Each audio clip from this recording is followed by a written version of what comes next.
What is mind? It's not your brain. It's not a lump of tissue inside of your head.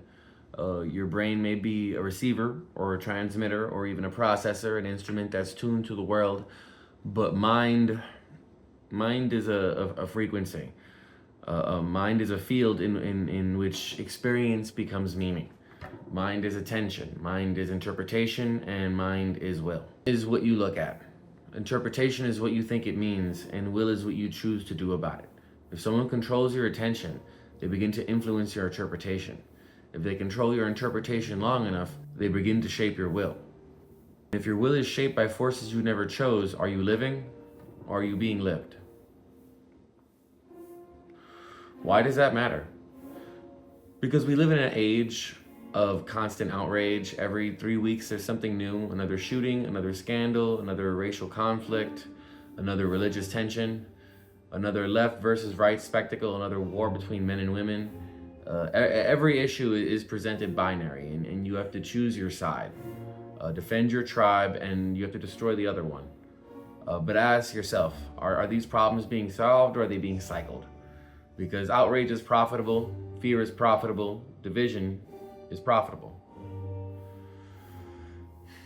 But are we being informed, or is our interpretation being co-opted? There's a difference between awareness and manipulation. The greatest trick is not that corruption exists. Corruption has always existed. The greatest trick is convincing you that you are powerless before it. That nothing you do matters. That everything is collapsing. But worst of all, that someone is coming to save you. A politician, a movement, a hero, a revolution, a collapse. No one's coming. You know, and that's not bad news. That's growing up. That's the beginning of adulthood. You know, because we're not each other's enemy. We're each other's distraction. So how do we protect the mind? Well, first, guard your attention, because attention is currency. If you do not choose what you look at, then someone else will choose for you. Your phone isn't neutral. Your feed isn't neutral. Outrage is engineered to keep you scrolling. And I say this as somebody who fails constantly. Instagram, doom scrolling, pornography, it's all cheap stimulation. And every time that I surrender attention unconsciously, I sell myself short. My mind weakens when attention is scattered. Second, strengthen your interpretation. Read long-form books, not just headlines, not just summaries, not just commentary. Books that challenge you, books with philosophical weight, books that force you to wrestle with meaning. Entertainment isn't evil, but if all you consume is some red label content that's easy, sweet, frictionless, your mind's gonna become soft. A mind that never struggles with complexity cannot think independently. And without independent thought, will collapses. Third, train your will. This is where mind, body, and spirit converge. Discipline in your body strengthens discipline in your mind. Creation strengthens will more than distraction ever will. Build something, train something, write something, paint something, learn something.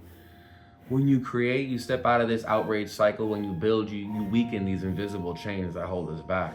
Yes, society feels unstable. Yes, systems decay, but decay is not the end of the forest. The rot is the fertilizer. You know, civilizations rise, civilizations fall. The world continues, and you still have to eat, you still have to work, you still have to survive. But perhaps it's time not merely to survive. Move on from being a survivor and just be a liver, you know? If society shifts, and it will, let it not find you distracted, fragmented, and reactive. Let it find you disciplined, clear, self-possessed. Because if you own your attention, then you reclaim your interpretation. If you reclaim your interpretation, then you reclaim your will. This is my channel, Muddy Lotus.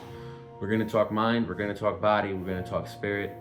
Episode 1 is our Studious Lotus production, but it all returns to sovereignty. No one's coming to save you, you know, good. Now you're free. And if this resonates with you, support the work. Subscribe, share with someone you think might find it useful for themselves. And if you want to go deeper, there's always direct support, Patreon, and charitable donation links are listed below. This is not outrage content. This is preparation. I'll see you in the next one.